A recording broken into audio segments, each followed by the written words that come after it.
नमस्ते बच्चों, कैसे हो आप लोग। आशा करती हूँ सब अच्छे हैं और अच्छे होने चाहिए। ओके, चलिए आज हम अपना एक नया पाठ शुरू करने वाले हैं, ठीक है, जिसका नाम है एक थी स्वाति। स्वाति एक बहुत ही बहादुर बच्ची थी जिसके बारे में आप इस कहानी में पढ़ेंगे और आपको इससे यही सीख मिलेगी कि आप सूझबूझ से क्या हो सकता है और स्वाति कैसी बच्ची थी, बहादुर कैसे थी, इसकी जानकारी आपको इसमें मिलेगी। तो सबसे पहले हम इसे पढ़ते हैं, फिर उसके गृह कार्य पर चर्चा करेंगे, ठीक है। एक थी स्वाति। स्वाति के गांव के स्कूल में 8वीं कक्षा तक की पढ़ाई होती थी। वह पढ़ाई लिखाई में बहुत अच्छी थी। उसने गांव के स्कूल की पढ़ाई पूरी कर ली थी। उसे 8वीं कक्षा में प्रथम स्थान मिला था। उसकी पढ़ाई में बहुत रुचि थी। उसकी रुचि के कारण उसके पिता ने शहर के एक स्कूल में उसे 9वीं कक्षा में प्रवेश दिलवा दिया। प्रवेश मतलब एडमिशन करवाया। स्कूल में एक छात्रावास था। स्वाति भी छात्रावास में रहने लगी। स्कूल में छात्राएं अनुशासन के साथ रहती थीं।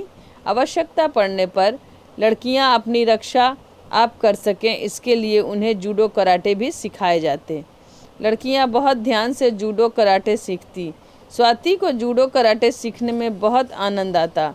कुछ दिन के अभ्यास से वह जूडो कराटे की अच्छी खिलाड़ी बन गई। छात्रावास में प्रतिदिन सोने से पहले छात्राएं सभा भवन में इकट्ठी होकर गायत्री मंत्र का पाठ करती। इसके बाद उन्हें निडर और साहसी बनने की शिक्षा दी जाती।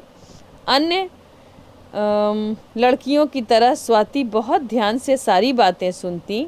प्रतिदिन की ऐसी शिक्षा के कारण उसके अंदर आत्मविश्वास भर गया। दशहरा अवकाश के दिनों में वह अपने घर गई। एक दिन उसके माता पिता और छोटे भाई बहन एक संबंधी के यहाँ विवाह में गए। घर में स्वाति और उसके दादा दादी ही थे। आधी रात हो चुकी थी।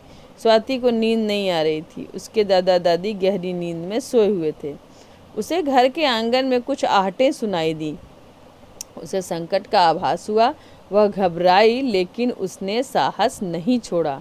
वह संकट से बचाव का रास्ता सोचने लगी। उसकी दृष्टि एक कोने में रखे गैस के सिलेंडर पर टिक गई। उसमें खेतों में छिड़काव करने वाली विषैली गैस भरी थी। उसने दिन में ही अपने पिता से इसके छिड़काव के विषय में पूछा था। उसके पिता ने विधि बताते हुए कहा था, वायुमंडल में इसकी मात्रा बढ़ने से उसमें सांस लेने वाला व्यक्ति मरेगा नहीं तो बेहोश अवश्य हो जाएगा।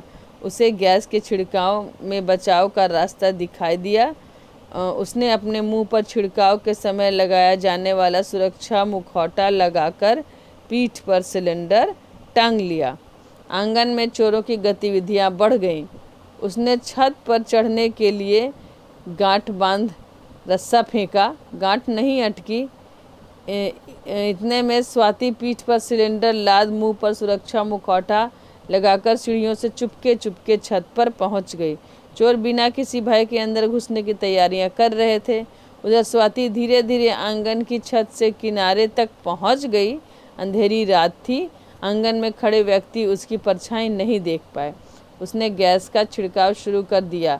आंगन में खड़े व्यक्तियों पर गैस का प्रभाव होने लगा। उन्होंने खांसना शुरू कर दिया। आंगन का सारा वायुमंडल विषैली गैस से भर गया। 2 चोर खांसते खांसते आंगन में गिर पड़े और 2 लड़खड़ाते हुए भाग खड़े हुए। स्वाति ने छत पर बचाओ बचाओ पुकारना शुरू किया। आसपास के घरों के व्यक्ति लाठियां लेकर स्वाति के घर के आंगन में पहुंच गए। उन्होंने आंगन में पड़े दोनों चोरों को रस्सी से लपेटकर पेड़ से बांध दिया। पुलिस को बुलाया गया। पुलिस चोरों को पकड़कर ले गई। स्वाति ने अपनी सूझबूझ से घर को चोरों से बचाया और उन्हें पकड़वा दिया। यह समाचार पत्र पत्रिकाओं में प्रकाशित हुआ। जब अवकाश के बाद वह स्कूल गई तो पहले ही दिन मंच पर बुलाकर उसे पुरस्कार दिया गया। उसने पुरस्कार लेते हुए कहा, यह पुरस्कार निडर और साहसी बनने की शिक्षा का फल है। तो देखा आपने कि ये जूडो कराटे क्यों सीखते हैं लोग, खास करके अपनी आत्मरक्षा के लिए, ठीक है, और ज़रूरी भी है। और स्वाति ने अपनी सूझबूझ, बहादुरी, अक्लमंदी से अपने घर को और चोरों से बचाया, है ना, अपने घर को चोरों से बचाया और सुरक्षित किया सबसे, है ना। एक अकेली लड़की, उसने चोरों को भगाया भी और कुछ चोरों को पकड़ा भी। तो इस कहानी से आपको क्या शिक्षा मिलती है कि खुद पर हमेशा भरोसा होना चाहिए, आत्मविश्वास होना चाहिए और कोई भी काम करने से पहले अच्छी तरह सोच विचार के, देखभाल के करना चाहिए। तो हम मुश्किल से मुश्किल काम को भी आसान बना सकते हैं, है ना। स्वाति भी तो अकेली थी, लेकिन उसने अपनी सूझबूझ और अक्लमंदी के बल पे उन चोरों को पकड़वा दिया। आज का आपका गृह कार्य है कि आप पाठ 14 मतलब स्वाति, एक थी स्वाति का चित्र बनाएंगे अपने कॉपी में और उसमें जो शब्दार्थ दिए गए हैं उन्हें अच्छे से लिख करके याद करेंगे। ठीक है, आज का बस इतना ही गृह कार्य है, बस आज के लिए इतना ही। बाकी कल का काम हम फिर कल करेंगे। तब तक के लिए बाय बाय, टेक केयर, अपना ख्याल रखिएगा सब लोग। मिलते हैं फिर कल।